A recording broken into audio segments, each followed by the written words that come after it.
Bismillahirrahmanirrahim. Today our subject is School, Community and Teacher.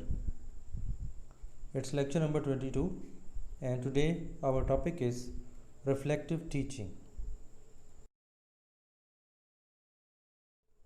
Today our objectives are introduction of the topic, then definition,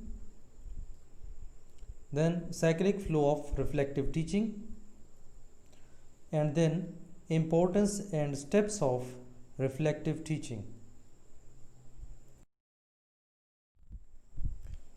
What is reflective teaching?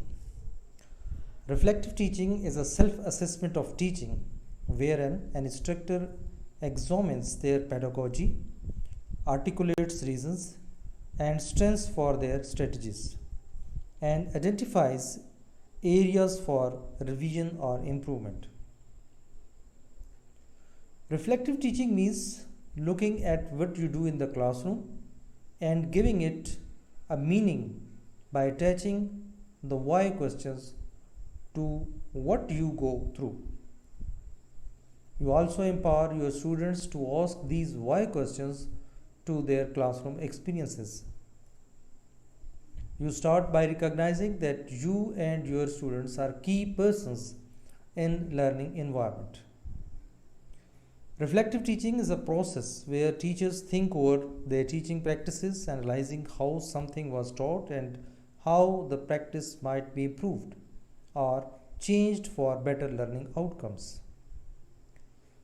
Teachers who explore their own teaching through critical reflection develop changes in attitudes and awareness which they believe can benefit their professional growth as teachers, as well as improve the kind of support they provide their students. Your being in the classroom must make sense to you and your students. Your lived, recalled experiences as a teacher and those of your students explored and evaluate to let you fulfill your mission and vision in the teaching profession. After thinking about these things, sit down and create a brief outline of everything that you want to include. Go through each of those points as you write out your reflection. Include anecdotes and lessons that you learned as you reflect on those experiences and your overall teaching experiences.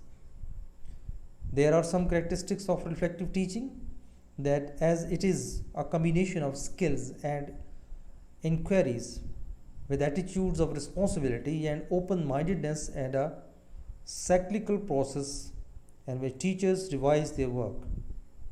It is based on self-reflection and teachers' judgment of educational activities.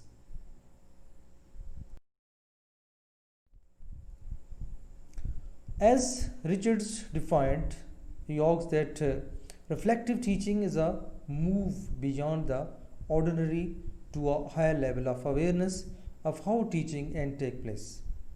This demands that you and your students be involved in the process of self-observation and self-evaluation. Thus, you and your student must gather information on your practice and experiences.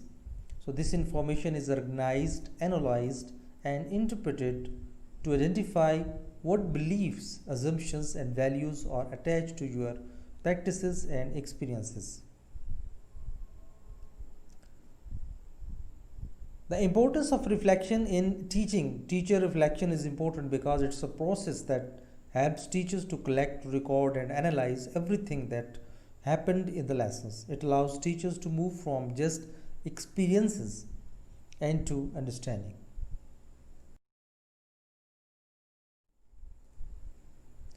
You and your students end up recognizing, examining, and ruminating what you do as a teacher and students respectively. We may envision what is happening in figure. You and your students must place yourself at every step of figure because what is happening is about you and your practices and experience. Reflective teachers are more likely to develop reflective learners. If teachers practice reflections, they can move they can more effectively encourage learners to reflect on, analyze, evaluate, and improve their own learning. These are key skills in developing them to become independent learners. So here there is a cyclic flow. Like, first of all, there is a collection of data. Then after collection, you are to analyze the data. After analyzing, you are to evaluate that what kind of data you have to present. Then what the data is to be reflect. Then the plan is involved, that how do you represent that content in front of students, and then you are to make decisions. And after decisions, this is just after decision you are to do in practice. Practically you are to convey or reflect your teachings. So reflective teaching is a self-assessment of teaching wherein the instructor examines their pedagogy, articulates reasons and strengths for the strategies. This is already what we have discussed. And teachers who explore their own teaching through critical reflections develop changes in attitude and awareness which they believe can benefit their professional growth as teachers, as well as improve the kind of support they provide their students. We all know that this is a process where teachers think over their teaching practices, analyzing how something was taught and how the practice might be improved or changed for better learning outcomes. And reflective teaching at a very general level involves thinking about one's teaching. Reflective teaching, that is a process where teachers think over the teaching practices and how something was taught and how the practice might be improved or changed for better learning outcomes.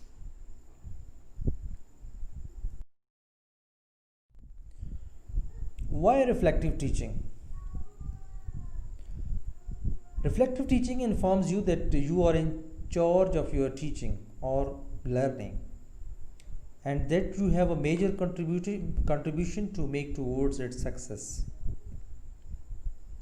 This is why your behavior must not be taken for granted, as it needs to be continuously evaluated to let your practice and experiences be meaningful. To you, the teacher's reflective teaching is a deliberate move to allow you think critically of your teaching practice so that your students can maximize their learning. Thus, through the change-oriented activity, you contribute highly to your professional development. Richard holds that experiences alone is insufficient for professional growth, but experience coupled with reflection is a powerful impetus for the teacher's development.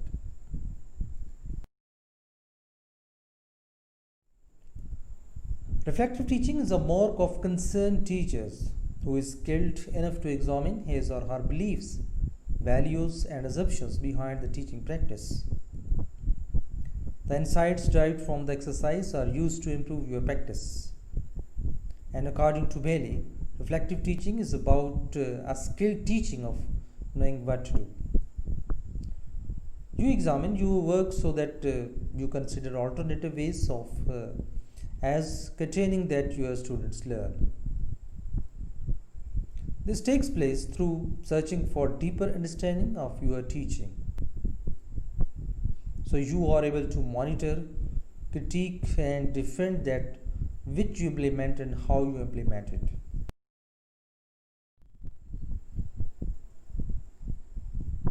It is possible that reflective teaching may turn you to be a researcher because of its dimensions of self-inquiry. Through self-inquiry, much of what is unknown becomes clear, so that you end up improving your practice and planning.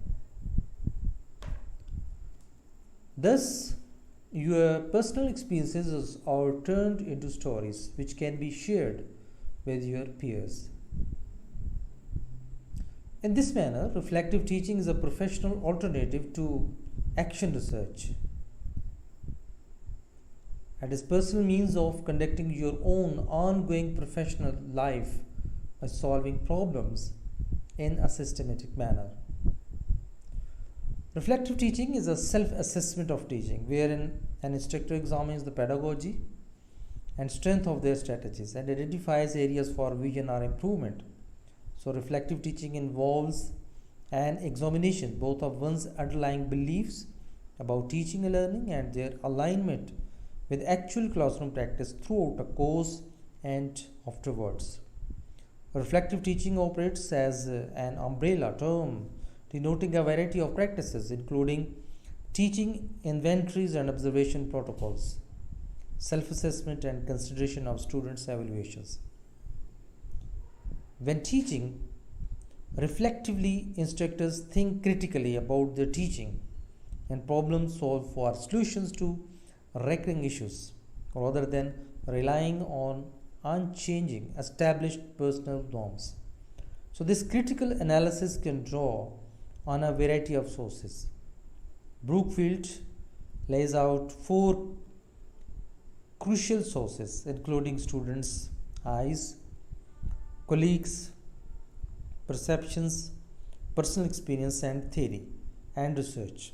So, instructors can use a variety of tools and approaches to learn from these resources and reflect upon their teaching, ranging from low key to formal and persons to intercollegial.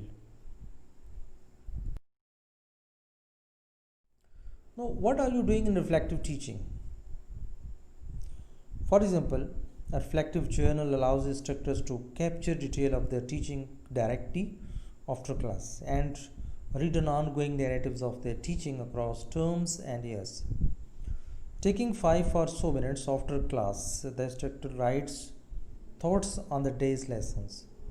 Typing or handwriting works, although handwriting often supports their memory and reflection. So, instructors might reflect on the following questions like what went well today? What could I have done differently? How will I modify my instructions in the future? So, you are integrating theory and practice.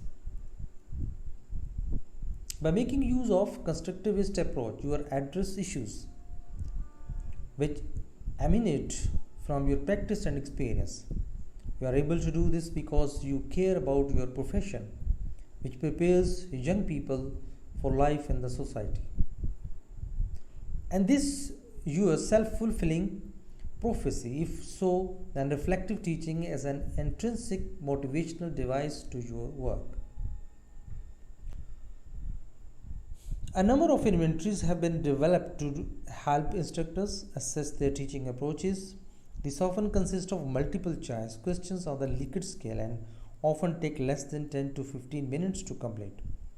Inventories are usually designed to assess the extent to which a particular pedagogies are employed.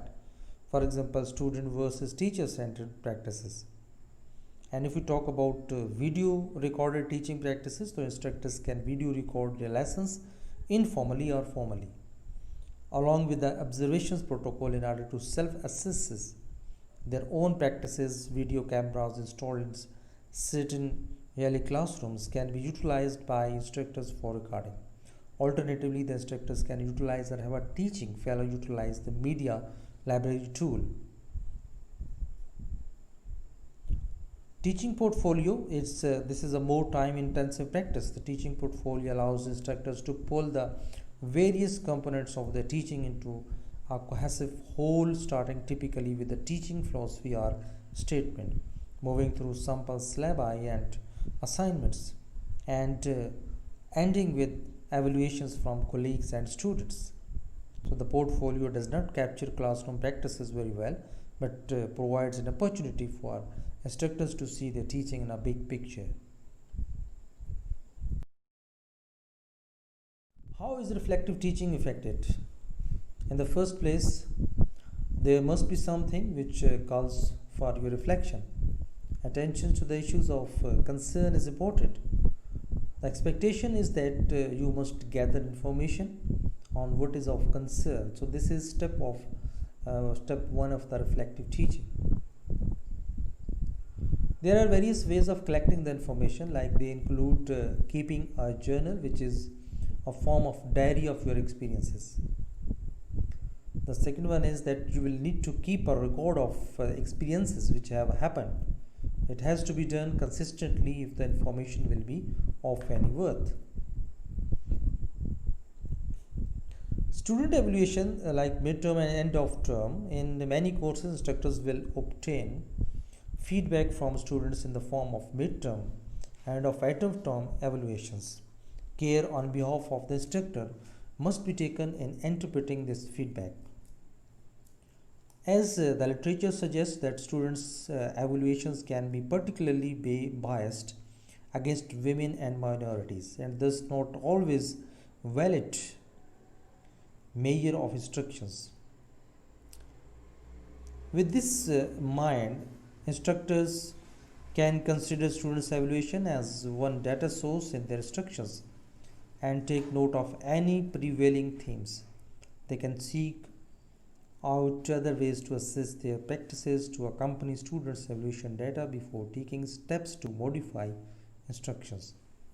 So, one option is to include external observations and anonymous discussions with the students for more real time and often more honest.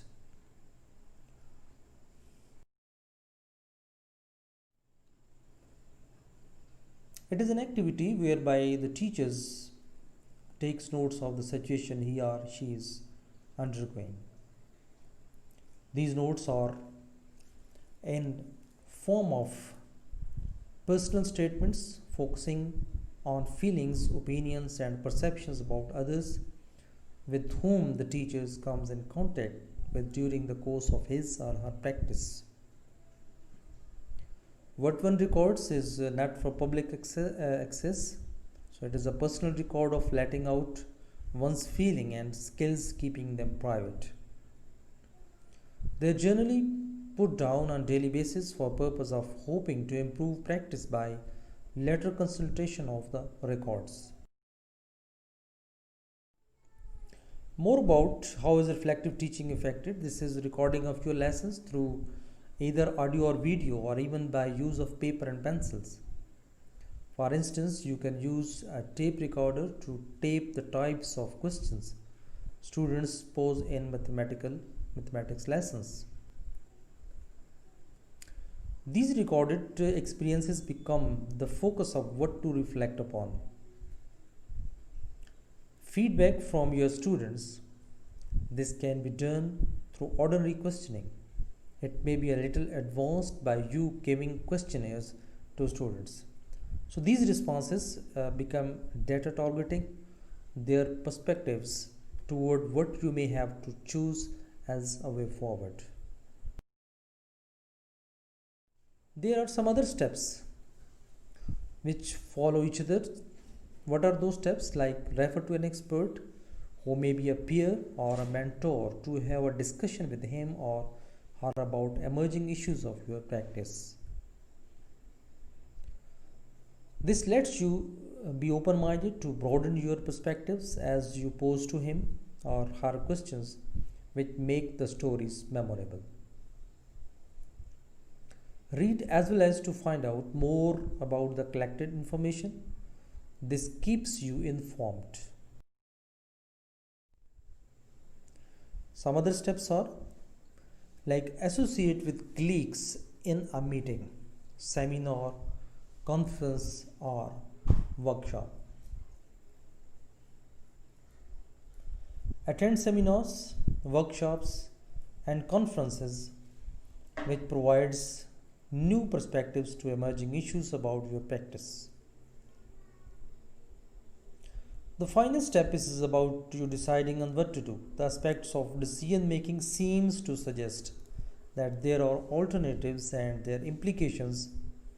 Implement the change if need to be as a way of enhancing your professional development. At this point, the process of reflection begins again, as it is cyclic. Now there are some steps, like how to begin and what to do next. How to begin? Like we can use teacher's diary, students' feedback, recording lessons, and peer observations. And how to begin, like teacher's diary. A certain discipline in taking the time to do it on the regular basis. Then peer observations. This is a simple observation task or note taking related to the identified areas to reflect upon. Then student feedback, simple questionnaires or learning diaries. Then recording lessons, audio and video recording may be there. Then what to do next? So we can think, we can read, we can ask, or we can talk. First of all, if we think, so notice patterns occurring in your teaching. Notice things that you were previously unaware of. Be surprised by some of your students' feedback. Have ideas for changes to implement. Then read. What should you read? That website, journals, libraries, and bookstores. Then talk. We should talk about MGMP, colleagues, supervisors, coordinators, or friends. Then question posed on websites or journals and or other trainings. So we should ask about this. So dear students, this was all about this lecture. Thank you very much for being with me. Take care. Allah Hafiz.